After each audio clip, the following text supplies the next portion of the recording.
நம்முடைய பிதாவாகிய தேவனுடைய அன்பும் ஆண்டவராகிய இயேசு கிறிஸ்துவின் கிருபையும் சமாதானமும் உங்கள் அனைவரோடும் கூட என்றென்றைக்கும் இருப்பதாக. தலைப்பு: நான் உன்னை விட்டு விலகுவதும் இல்லை, உன்னை கைவிடுவதும் இல்லை. யாத்திராகமம் 13ஆம் அதிகாரம் 10ஆம் வசனம் முதல். எகிப்து தேசத்தை விட்டு இஸ்ரவேல் ஜனங்கள் புறப்படுகிறார்கள். புறப்பட்ட பின்பு கர்த்தர் அவர்களுக்கு முதற் பேரானவைகளை, தலையீற்றுகளை பலி கொடுக்கும்படி கர்த்தர் சொல்லுகிறார். மிருக ஜீவன்களை பிள்ளைகளுக்கு பதிலாக மீட்டு கொள்ள வேண்டும், மற்ற மிருகங்களை கொடுத்து மீட்டு கொள்ள வேண்டும் என்றும் சொல்லுகிறார். இப்படியாக அவர்கள் எகிப்தை விட்டு புறப்பட்டு போகும்போது மோசே ஐயா யோசேப் ஐயாவின் எலும்புகளை எடுத்துக்கொண்டு போனார். யோசேப் ஐயா மரிக்கும் போது தன்னுடைய பிள்ளைகளிடத்தில் கேட்டுக்கொண்டார், கர்த்தர் எகிப்தை விட்டு உங்களை அழைத்து கொண்டு கானான் தேசத்துக்கு செல்வார். அப்பொழுது என் எலும்புகளை இங்கிருந்து எடுத்துக்கொண்டு போய் நீங்கள் அங்கே அடக்கம் பண்ணுங்கள் என்று யோசேப் ஐயா மரிக்கும் முன்பாக தன்னுடைய பிள்ளைகளிடத்தில் கேட்டுக்கொண்டார். அதன்படி அவர்கள் யோசேப் ஐயாவின் எலும்புகளை பத்திரப்படுத்தி வைத்திருந்தார்கள். இப்பொழுது இவர்கள் புறப்பட்டு போகும்போது மோசே ஐயா யோசேப் ஐயாவின் எலும்புகளை எடுத்துக்கொண்டு எகிப்தை விட்டு புறப்பட்டு போனார். அப்படி போகும்போது அவர்கள் பெலிஸ்தர் தேச வழியாய் போயிருந்தால் 7 நாட்களுக்குள் போயிருக்கலாம். கர்த்தர் அந்த வழியாக அவர்களை அனுப்பவில்லை. ஏனெனில் அவர்கள் அங்கு போகும்போது யுத்தம் செய்ய வேண்டி இருக்கும். அவர்கள் புறப்பட்ட பின்பு யுத்தத்தை கண்டால் மனம் அடிந்து போய், நாங்கள் மீண்டும் எகிப்துக்கே செல்லுகிறோம், எங்களால் யுத்தம் பண்ணிக்கொண்டு எங்களால் போராட முடியாது, அதனால் ஏற்படும் பாதிப்பை எங்களால் ஏற்க முடியாது என்று இஸ்ரவேல் ஜனங்கள் எகிப்துக்கு திரும்பி விடுவார்கள் என்று அவர்களின் மனதை அறிந்த ஆண்டவர் அவர்களை அந்த வழியாய் அனுப்பாமல் சிவந்த சமுத்திரத்தின் வனாந்திர வழியாய் அவர்களை அனுப்பினார். சுக்கோத்திலிருந்து ஏத்தாம் என்னும் ஊருக்கு அனுப்பினார். அதன் வழியாக அங்கு செல்லுகிறார்கள். ஏத்தாம் ஊரில் பாளையம் இறங்குகிறார்கள். அதாவது அவர்களுடைய பிரயாணம் எப்படி இருந்தது என்றால், அங்கு போனவர்கள் ஆண்கள் மட்டுமல்ல, ஆண்கள், முதியவர்கள், சிறு பிள்ளைகள், பெண்கள் என்று எல்லோரும் இருந்தார்கள். மிருகங்கள் எல்லாம் இருந்தது. ஆடுகள், மாடுகள், அவர்கள் வளர்க்கிற கழுதைகள், இப்படிப்பட்ட பிரயாணிகள் எல்லாம் இருந்தது. இப்படிப்பட்ட மிருகங்கள், அவர்கள் வளர்த்த மிருகங்கள் எல்லாம் இருந்தது.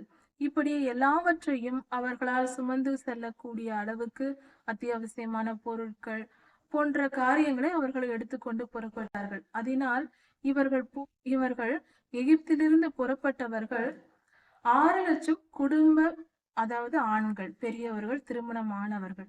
அப்படி என்றால் அவர்கள் குடும்பமாக சென்றிருக்கிறார்கள். 6 லட்சம் குடும்பங்கள் சென்றிருக்கிறது. அப்படி பார்க்கும்போது அவர்களில் பெரியோர்கள், ஒரு குடும்பத்தில் பெரியோர்கள், பிள்ளைகள், பெண்கள் என்று நிறைய பேர் இருந்திருப்பார்கள். அப்படி பார்க்கும்போது சுமார் ஒரு குடும்பத்திற்கு 5 பேர் என்றால் கூட 30 லட்சம் பேர் அவர்கள் புறப்பட்டு போயிருக்கிறார்கள். இப்படியாக 30 லட்சம் பேருக்கும் மேலாக தான் அவர்கள் சென்றிருப்பார்கள். என்னாகம புஸ்தகத்தில் இதற்குரிய எண்ணிக்கை கூட கொடுக்கப்பட்டிருக்கிறது. ஊர்களின் பெயர்கள், அவர்கள் எங்கெங்கு தங்கினார்கள், அந்த தங்கும் இடங்கள், எத்தனை பேர் போனார்கள், எப்படியெல்லாம் அங்கு நடந்த எல்லா உண்மையான காரியங்களையும் வரலாற்றையும் வேதம் நமக்கு கொடுக்கிறது.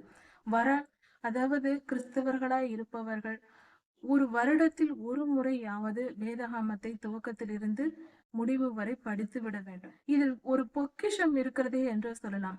நம் வாழ்க்கையின் ரகசியங்கள் அடங்கிய ஒரு பொக்கிஷம் இதில் மறைந்திருக்கிறது வேதாகமத்தில். இதை படித்தால் நம் வாழ்க்கையை தெளிவாக புரிந்து கொள்ளலாம். எது சரி, எது தவறு என்று நம்மால் புரிந்து கொள்ள முடியும், செய்யவும் முடியும். சுலபமாக நம் வாழ்க்கையை வாழலாம். நம் வாழ்க்கையை சரியாக வாழ்வதற்கும் சுலபமாக எல்லா விஷயங்களையும் கையாளுவதற்கும் வேதாகமம் தான் சரியான ஒரே வழி. அதை தவிர வேறு வழி உலகத்தில் எதுவும் இல்லை என்பதே உண்மை. ஆனால் எல்லா பிரச்சனைகளுக்குமான முடிவுகளை, தீர்வுகளை வைத்திருக்கிற ஒரே புத்தகம் பைபிள் மட்டும்தான். அதாவது இது ஏதோ ஒரு நியமிக்கப்பட்ட ஒரு திட்டமாக தோன்றுகிறது. பூமி எப்படி ஒரே 24 மணி நேரத்தில் ஒரு முறை சுற்றுகிறது, சூரியனை 365 நாட்களில் சுற்றுகிறது. இப்படி ஒரு பர்ஃபெக்டான, ஒரு மிக துல்லியமான செயல்பாடா இருப்பது போல ஒவ்வொரு மனிதனுடைய வாழ்க்கையிலும் அந்தந்த வயதில், அந்தந்த காலகட்டத்தில் ஏற்படுகிற பிரச்சனைகளும் அப்படியே இருக்கிறது. சிறு வயதில் நமக்கு என்ன பிரச்சனை வந்ததோ அதே போல நம்முடைய பிள்ளைகளுக்கும் வருகிறது. முதிர் வயதில் நம் பெற்றோர்களுக்கு என்ன பிரச்சனை வந்ததோ அதுதான் நமக்கு வருகிறது. இப்படி எல்லா காரியங்களும் சமமாக இருக்கிறது. இதில் ஏதோ ஒரு ரகசியம் இருக்கிறது. அந்த ரகசியம் எல்லாவற்றிற்கும் கர்த்தர் நமக்கு தீர்வாக நமக்கு வேதத்தில் கொடுத்திருக்கிறார்.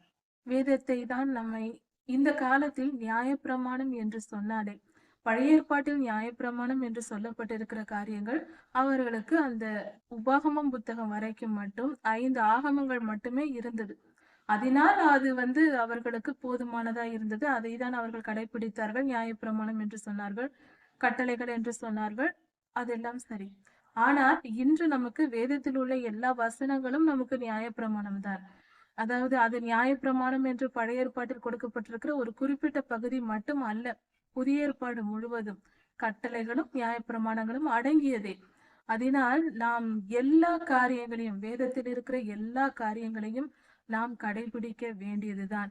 இதுதான் நமக்கு கட்டளை. இத வேதத்தை வாசித்து உதாரணத்திற்கு சொல்லுவோம். யோசேப்பு ஐயா பாடுகளை கஷ்டப்பட்டார். அவர் வாழ்க்கையில் வந்த போராட்டங்கள் என்ன என்று படிக்கும்போது, நம் வாழ்க்கையில் அந்த போராட்டம் இருந்தால் நம்மால் அதை ஈஸியாக, மிக சுலபமாக நம்மால் அதை மேற்கொண்டு விட முடியும். எனக்கு அது தேவையில்லை. அது அந்த காலத்தில் நடந்தது. ஏன் இந்த காலத்தில் யோசேப்பு ஐயாவுக்கு போத்திபார் வீட்டில் நடந்த பிரச்சனை இந்த காலத்தில் இந்த மனிதர்களுக்கு ஏற்படுவதில்லையா? எல்லாம் ஒன்றுதானே. அப்படி இருக்க அதை அந்த தீர்வு நமக்கு இது தீர்வாக அமையாதா? நான் கர்த்தருக்கு விரோதமாக பாவம் செய்ய மாட்டேன் என்று யோசேப்பு ஐயா சொன்னார். அதே போல நாம் சொல்ல வேண்டியவர்கள் அல்லவா? நம்முடைய பிள்ளைகளுக்கு நாம் அதை போதிக்க மாட்டோமா? இப்படிதான் நீங்கள் இருக்க வேண்டும், யோசேப்பு ஐயாவை போல இருங்கள் என்று நாம் சொல்ல மாட்டோமா? அப்படி சொன்னால் அதை தவறு என்று யாராவது சொல்வார்களா? இல்லை அல்லவா? அதே போல எல்லா சம்பவங்களும் அப்படியே. அதனால் கர்த்தர் பழைய ஏற்பாடு, புதிய ஏற்பாடு, அது வேண்டாம் இது வேண்டாம் என்ற வாக்குவாதம் தேவையில்லை. கர்த்தருடைய கட்டளைகளில் நேரடியாக, வெளிப்படையாக, அந்த மேலோட்டமாக அந்த வார்த்தையை மட்டும் பார்க்காமல் அதில் கருத்து என்ன என்பதை புரிந்து கொள்ள வேண்டும். ஒவ்வொரு காரியத்திற்கும் கருத்து இருக்கிறது. இந்த இடத்தில் கர்த்தர் உங்கள் நெற்றிகளின் நடுவே கட்டளைகளை நீங்கள் கை கொள்ள வேண்டும் என்று ஞாபக குறியாக உங்கள் கண்களுக்கிடையே இருக்க வேண்டும் என்று சொன்னார். பொட்டு வைப்பதை குறித்து நாம் பார்த்தோம். அது நம் வேத புத்தகத்தை படிக்க வேண்டும் என்பதற்கு ஞாபகமாக கூட நாம் நினைத்துக் கொள்ளலாம். மொத்தத்தில் கர்த்தர் நம்மிடம் எதிர்பார்ப்பது அவரிடத்தில் அன்பு கூர்ந்து அவருடைய கற்பனைகளையும் கட்டளைகளையும் கை கொள்ள வேண்டும் என்பதே. இதைதான் 10 கட்டளைகளிலேயே நமக்கு கொடுத்திருக்கிறார். என்னிடத்தில் அன்பு கூர்ந்து என் கற்பனைகளையும் என் கட்டளைகளையும் கை கொண்டு நடக்கிறவர்களுக்கு நான் 1000 தலைமுறை வரைக்கும் இரக்கம் செய்வேன் என்று சொல்லி இருக்கிறார். நமக்கு தேவையானதும் அதுதானே. கர்த்தரிடத்தில் இரக்கத்தை தானே நாம் எதிர்பார்த்திருக்கிறோம். அப்படி இருக்கிற நாம் என்ன செய்ய வேண்டும்? கர்த்தரிடத்தில் இரக்கம் பெற வேண்டும் என்றால் அவருக்கு நாம் கீழ்ப்படிந்து நடக்க வேண்டும். இது கட்டளைகளில் யாத்திராகமம் 20ஆம் அதிகாரத்தில் கொடுக்கப்பட்டிருக்கிறது. அதனால் நாம் கீழ்ப்படிதல் உள்ளவர்களாக, கர்த்தரிடத்தில் அன்பு கூர்ந்து கீழ்ப்படுகிறவர்களாக நாம் இருக்கும்போது நமக்கு எல்லாமே கர்த்தரிடத்தில் இரக்கம் பெற்று நல் வாழ்க்கையாக அமையும். இப்படியாக இஸ்ரவேல் ஜனங்கள் எகிப்தை விட்டு புறப்பட்டு சுக்கோத்திலிருந்து ஏத்தாம் என்னும் இடத்திற்கு வந்து பாளையம் இறங்கினார்கள். அப்படி அவர்கள் வரும்போது இன்னொரு காரியமும் நடக்கிறது. அது என்னவென்றால், மேக ஸ்தம்பமும் அக்னி ஸ்தம்பமும் தோன்றுகிறது. பகலில் அவர்கள் வெயிலில் வந்து கஷ்டப்படாதபடிக்கு மேக ஸ்தம்பமாக, மேகம் அவர்களுக்கு மேலாக மூடிக்கொண்டு அவர்கள் செல்ல செல்ல மேகம் நகர்ந்தது. அவர்கள் வெயில் படாமல் நிழலிலே நடந்து வந்தார்கள். மேக ஸ்தம்பமாக அந்த அக்கினி அவர்களை தாக்காதபடிக்கு, சூரிய வெப்பம் அவர்களை தாக்காதபடிக்கு கர்த்தர் காத்து கொண்டார். அப்படி அவர்கள் அங்கு பாளையம் இறங்குகிறார்கள். இரவில் அவர்கள் நடந்து போகும் போதும் அவர்கள் தங்கும் இடங்களிலும் இரவில் அவர்களுக்கு வெளிச்சம் தேவை. பனி குளிர் இருக்கும். அந்த குளிரில் இருந்து அவர்கள் விடுபட வேண்டும். இந்த காரியங்களுக்காக கர்த்தர் அவர்களுக்கு மேக ஸ்தம்பமாக ஏற்படுத்தினார். மேக ஸ்தம்பத்தையும் ஏற்படுத்தினார். இரவில் அக்கினி ஸ்தம்பத்தை ஏற்படுத்தினார். அந்த அக்கினி ஸ்தம்பமானது பெரிய தூண் போல இருந்து இஸ்ரவேலருக்கு வெளிச்சத்தையும் வெப்பத்தையும் கொடுத்தது. குளிரிலிருந்து பாதுகாத்து கொள்ளவும் அவர்களுக்கு பாதுகாப்பாய் இருந்தது. இந்த மேக ஸ்தம்பத்திலும் அக்னி ஸ்தம்பத்திலும் கர்த்தர் இருந்தார். அதிலேயே கர்த்தர் இருந்தார் என்று வேதம் சொல்லுகிறது. புறப்பட்டு போங்கள் என்று சொல்லிவிட்டு பரலோகத்தில் ஆண்டவர் இல்லை, அவர் இறங்கியே வந்து விட்டார். மேக ஸ்தம்பத்திலும் அக்னி ஸ்தம்பத்திலும் இருந்தார். கூடவே அழைத்து செல்லுகிறார். எப்படிப்பட்ட அன்புள்ள தேவன் நம் ஆண்டவர். அவரே ஏன் இறங்கி வர வேண்டும்? ஒரு தூதர்களை அனுப்பி நீ போய் அழைத்து கொண்டு போய் விட்டு விட்டு வா என்றால் பெரிய பெரிய தூதர்கள் இருக்கிறார்கள், அவர்கள் போயிருப்பார்கள் அல்லவா? அவர்கள் எவ்வளவு காரியங்களை செய்திருக்கிறார்கள். அப்படி இருக்க இதையே செய்ய மாட்டார்களா? ஆனால் அப்படி இல்லை. நம் அப்பா ரொம்ப நல்லவர். நம்முடைய பிதாவாகிய தேவன் மிகவும் அன்புள்ளவர். அவர் ஆச்சரியமானவர், அற்புதமானவர். அவர் அன்புக்கு ஈடு இணையே இல்லை. நமது ஆண்டவராகிய இயேசு கிறிஸ்துவை அனுப்பிவிட்டார். மேக ஸ்தம்பத்திலும் அக்னி ஸ்தம்பத்திலும் அவர்களோடு இருந்தது நமது ஆண்டவராகிய இயேசு கிறிஸ்து தான். அவர் இயேசு கிறிஸ்து என்ற பெயரால் அப்பொழுது அவர்களுக்கு தெரியாது. கர்த்தர் என்ற பெயரில் அவர்கள் அறிந்திருந்தார்கள். கர்த்தர் அந்த மேகஸ்தம்பத்திலும் அக்னி ஸ்தம்பத்திலும் கூடவே இருந்து அவர்களை பத்திரமாக பாதுகாத்து வழி நடத்தினார். அவர்களை விட்டு விலகவும் இல்லை, அவர்களை கைவிடவும் இல்லை. அவர் கூடவே இருந்தார். அவர்கள் ஆதி காலத்திலிருந்து ஆதாம் முதல், ஆபிரகாம் ஐயா முதல், ஈசாக்கு முதல், இஸ்ரவேல் ஆகிய யோசேப்பின் காலத்தில் ஐயா அவர்கள் யோசேப்பையா அவர் அடிமையாக வாழ்ந்து எகிப்தில் போய் கஷ்டப்பட்ட போதும், பின்பு இஸ்ரவேல் மக்கள் அங்கு அடிமைத்தனத்தில் தவித்த போதும் கர்த்தர் அவர்களை பார்த்தார். இத்தனை பேர் கூடவே இருந்தார். இப்பொழுது அவர்கள் வழி பிரயாணத்திலும் மீண்டுமாக கானானுக்குள் கொண்டு வந்து சேர்க்கிற இந்த காலத்திலும் கர்த்தர் அவர்களோடு இருந்தார். இஸ்ரவேலரோடு கர்த்தர் இருந்து அவர்களை மேக ஸ்தம்பத்திலும் அக்னி ஸ்தம்பத்திலும் அவர்களுக்கு எந்த சேதமும் வராதபடிக்கு ஒரு காரியத்தை கவனிக்க வேண்டும். அவர் அக்னி ஸ்தம்பத்திலும் மேக ஸ்தம்பத்திலும் இஸ்ரவேலரோடு கூடவே இருந்தார் என்றால் பொல்லாத ஆவிகள் அவர்களை எந்த தாக்குதலுக்கும் உட்படுத்தி விடக்கூடாது, எந்தவித ஆபத்தும் அவர்களுக்கு வந்துவிடக் கூடாது என்று கர்த்தர் அவர்களை பத்திரமாக பாதுகாத்தார். அவர் எவ்வளவு அன்புள்ளவர்! அந்த அன்பின் தேவன் அவர் அவர்களுக்கு மட்டும் அந்த காலத்தில் தான் இருந்தாரா?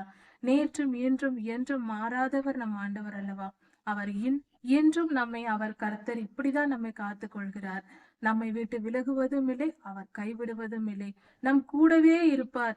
யாராவது ஒரு தூதரை அனுப்பிவிட்டு நீ பத்திரமாய் பார்த்துக்கொள் என்று இருக்கலாம். அது தூதர்களையும் அனுப்புவார், ஆனாலும் அவரும் கூடவே இருப்பார். இது அவருடைய அன்பின் எல்லையை நம்மால் புரிந்து கொள்ள முடியாத எல்லை என்று ஒன்று இருக்கிறது அல்லவா? அதுதான் இது. கர்த்தருடைய அன்பு அப்படிப்பட்டது. கர்த்தர் தனக்கு ஒரு மனிதனை தெரிந்து கொண்டால் அந்த மனிதனுக்கு அப்படிப்பட்ட ஒரு மனிதன் வாழ்க்கையில் பல போராட்டங்கள், வேதனைகள், பிரச்சனைகள், பாடுகள், உபத்திரவங்கள் இவைகளெல்லாம் சந்திக்க வேண்டி இருக்கும். அதில் எந்த மாற்று கருத்தும் இல்லை. இதெல்லாம் வரதான் செய்யும். ஆனால் ஒன்று தெரிந்து கொள்ளலாம், எவ்வளவுதான் வந்தாலும் ஒன்றுமே செய்ய முடியாது. அதாவது காற்றடைக்கப்பட்ட பலூன் போல் நீதிமான்களுக்கு உபத்திரவங்கள் வரும், பாடுகள் வரும், எல்லாம் வரும். இந்த பலூன் விளையாடி கொண்டே இருந்தால் பட்டென்று வெடித்து போய்விடும். அது எந்த நேரத்தில் வெடிக்கும் என்று தெரியாது. ஆனால் வெடித்து விட்டு உடனே அது இருக்கிற இடமே தெரியாமல் போய்விடும். அவ்வளவு பெரிய பலூன் சிறியதாக இருக்கிற இடம் தெரியாமல் போய்விடும். அப்படிதான் நீதிமான்களுக்கு வரும் துன்பங்களும் அப்படிதான் வருவது போல மிக பெரியதாக ஆர்ப்பாட்டம் பண்ணிக்கொண்டு பெரிய அளவாக வரும். மிகவும் பயமாக தோன்றலாம், ஆனால் பயப்பட தேவையில்லை. அது பலூன் வெடிப்பது போல ஒரு செகண்டில் வெடித்து போய்விடும். அது நிரந்தரம் அல்ல. நீதிமான்களுக்கு வரும் துன்பங்கள் நிரந்தரமாக நிற்காது. அது பறந்து போய்விடும், வரும் போய்விடும். எத்தனை ஆட்டம் போட்டு கொண்டு வந்தாலும், எவ்வளவு பிரம்மாண்டமாக வந்தாலும், எவ்வளவு வல்லமையாக நான் இப்படி அப்படி என்று சொல்லிக் கொண்டு வரலாம், அந்த உபத்திரவங்கள் தானாக வரப்போவதில்லை, மனிதர்கள் மூலமாக வரும். ஒரு சிலர் அப்படியெல்லாம் சொல்லிக் கொண்டு நமக்கு எதிரியாக இருக்கலாம். நான் செயல்படுகிறேன், உன்னை ஒன்றுமில்லாமல் ஆக்கி விடுவேன் என்று சொல்வார்கள். ஆனால் அவர்கள் தான் ஒன்றுமில்லாமல் போய்விடுவார்கள். இது நான் சொல்லவில்லை, கர்த்தரை நமக்கு கொடுத்திருக்கிற வார்த்தை இது. அவர்கள் ஒன்றும் இல்லாமல் போவார்கள், இல்பொருள் ஆவார்கள் என்று வேதம் சொல்லுகிறது. நீதிமானுக்கு வரும் துன்பங்கள் அநேகமாய் இருக்கும், ஆனால் எல்லாவற்றிலிருந்தும் கர்த்தர் நம்மை விடுவிப்பார். இது கர்த்தருடைய வார்த்தை நமக்கு கொடுக்கப்பட்டிருக்கிறது. இஸ்ரவேல் ஜனங்களுக்கு வராத உபத்திரவங்களா? அவர்களை படுத்தாத பாடுகளா? பட்டார்கள், ஆனால் நிரந்தரமாய் நின்றதா? அவர்கள் அழிந்து போனார்களா? எகிப்தியர் கண்டு பயப்படும் அளவுக்கு இஸ்ரவேலர்கள் செழித்து வளர்ந்தார்கள், கூட்டமாய் பெருகினார்கள். 70 பேராய் போனார்கள், 60 லட்சம் பேராய் வருகிறார்கள். எப்படி 70 பேராய் போனார்கள், 30 லட்சத்திற்கும் மேற்பட்ட ஜனங்களாய் வருகிறார்கள். அவர்களுடைய ஆடு மாடுகள் சேனைகள் எப்படிப்பட்டது? அப்படியானால் அவர்களுடைய பெருக்கம் 430 வருடங்களில் எவ்வளவு ஜனங்கள் பெருகி இருக்கிறார்கள். இதெல்லாம் கர்த்தருடைய ஆசீர்வாதம் அல்லவா? கர்த்தருடைய கிருபை அல்லவா? கர்த்தர் ஒரு மனிதனை, ஒரு இனத்தை தெரிந்து கொண்டால் அவர்களை எப்படி தெரிந்து கொண்டு எப்படி பெருக்குகிறார், எந்த அளவுக்கு ஆசீர்வதிக்கிறார். அவர்களை விட்டு விலகுவதும் இல்லை, அவர்களை கைவிடுவதும் இல்லை. அதே தேவன் நம்மோடு இருக்கிறார். எதற்கும் பயப்பட வேண்டாம், எந்த துன்பத்தை கண்டு அஞ்ச வேண்டாம், எல்லாம் பறந்து போய்விடும். இதன் தொடர்ச்சி அடுத்த செய்தியில் பார்க்கலாம். கர்த்தர் உங்களை ஆசீர்வதிப்பாராக. மாரநாதா.